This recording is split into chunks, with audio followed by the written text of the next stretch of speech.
Mood क्या लग रहा है मार्केट का? क्या ऐसा लग रहा है कि अब धीमे-धीमे ही सही बढ़ेंगे ऊपर ही, तेजी का मूड माहौल है, या अभी खतरे, झटके, मतलब रिस्क टली नहीं है? अ, अनिल जी, मूड तो ऊपर जाने का ही है। लेकिन जब तक ये ईरान से समझौता नहीं हो जाता है, वो बीच बीच में थोड़ा सेलिंग आती है। बट जहां तक लग रहा है युद्ध तो खत्म हो चुका है। थोड़ा नेगोशिएशन चल रहा है। और आई थिंक मार्केट तो एडवांस में डिस्काउंट कर देता है। तो इसीलिए नीचे जाने का तो सवाल यहाँ से दिख नहीं रहा है। जैसे ही कुछ समझौता होता है और ऑयल मूव करना चालू करता है, तो मुझे लगता है कि मार्केट में एक बड़ी तेजी आ सकती है। क्योंकि बाकी जो सारे फैक्टर्स हैं वो पॉइंट कर रहे हैं कि मार्केट ऊपर जाएगा। जैसे कि अर्निंग्स ग्रोथ को अगर अपन ले लेते हैं, तो क्योंकि अभी 1 डेढ़ साल बाद हमारा नॉमिनल जीडीपी ग्रोथ 10-11% के ऊपर जा रहा है। तो मुझे लगता है कि 13-14% की अर्निंग्स ग्रोथ की विजिबिलिटी काफी स्ट्रांग होती जा रही है FY 2027 के लिए। और दूसरा जो एफआई सेलिंग है वो भी अपने लास्ट चरण में जा चुकी है।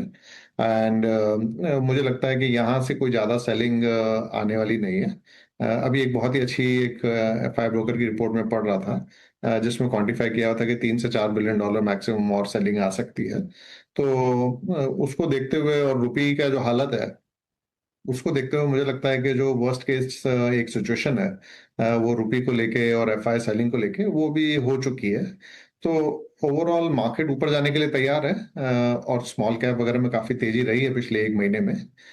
लीडरशिप जरूर चेंज होती रहेगी सेक्टर्स की, बट यहाँ से डाउनसाइड लग नहीं रही है। चलिए, बहुत अच्छी बात है कि धीमे-धीमे बाज़ार ऊपर जाने को है तैयार और नीचे की रिस्क है कम। बस एक बार समझौता हो जाए तो और आगे बढ़े। कच्चा तेल $100 के नीचे आया है, थोड़ी रिलीफ है। क्या लगता है आपको, किस लेवल के आस-पास आ जाए तो हम बड़े निश्चिंत हो जाएँगे? हाँ, अब तेज़ी करने में रिस्क कम है। सो अनिल जी, आई थिंक $80-85 तो बहुत ही सेफ जोन हो जाएगा।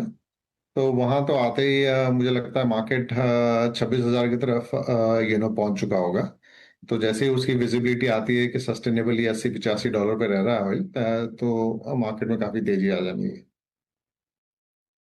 हमारे नियमित दर्शकों को तो ये अंदाजा है ही कि राकेश अरोड़ा साहब की मेटल्स पर बहुत ही गहरी पकड़ है, चाहे वो भारत के मेटल स्टॉक हो या दुनिया भर में मेटल के दाम। मेटल शेयरों में बड़े तगड़े एक्शन आते हुए दिख रहे हैं, बढ़िया तेजी बनी हुई है। अरोड़ा साहब, कैसे देखते हैं आप मेटल शेयरों को, और ग्लोबली जो मेटल्स के दाम चल रहे हैं और रिजल्ट भी जो आए हैं अब तक, क्या अब भी मौका है निवेश करने का या देर हो चुकी है?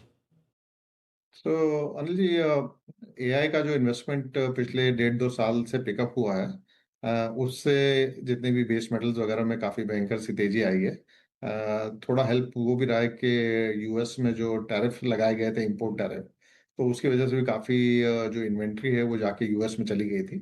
अ, अब ये सब चीजें थोड़ी नॉर्मलाइज हो रही है। मतलब क्वेश्चन ये भी आ रहे हैं कि एआई का कैपेक्स इतना जल्दी करना चाहिए, नहीं करना चाहिए, इस तरह के कई सवाल आ रहे हैं।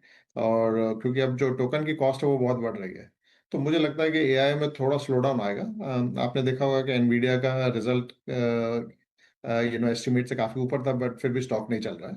साथ में हमने देखा कई बड़ी कंपनियों ने अपना एआई बजट एग्जॉस्ट कर लिया 4 महीने में, पूरे साल का बजट। तो लोग थोड़ा रिकैलिब्रेट कर रहे हैं। तो मुझे लगता है कि एक जो तेजी मेटल स्टॉक्स में और मेटल में आनी थी, वो एक तरह से हो चुकी है और हम एकदम पीक के नजदीक हैं।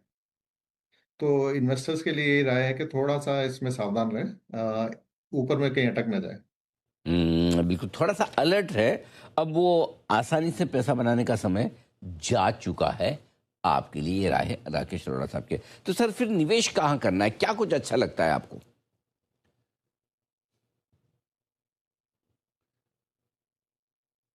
अरोड़ा साहब, क्या आप तक मेरी आवाज़ पहुँच रही है? मैं जानना चाहता हाँ, हूँ आ कि रही है, अब आ जी, रही है। मैं जानना चाहता हूँ कि फिर ऐसे में निवेश कहाँ किया जाए? आपको क्या पसंद है इस बाज़ार में? सो अनिल जी, देखिए, अभी रुपी डेप्रिशिएट हुआ हुआ है, तो ऑब्वियसली जो एक्सपोर्ट सेक्टर्स हैं उसकी तरफ रुझान होना चाहिए। तो जैसे अपन बात कर रहे थे, मेटल सेक्टर्स तो पहले से ही चल चुके हैं।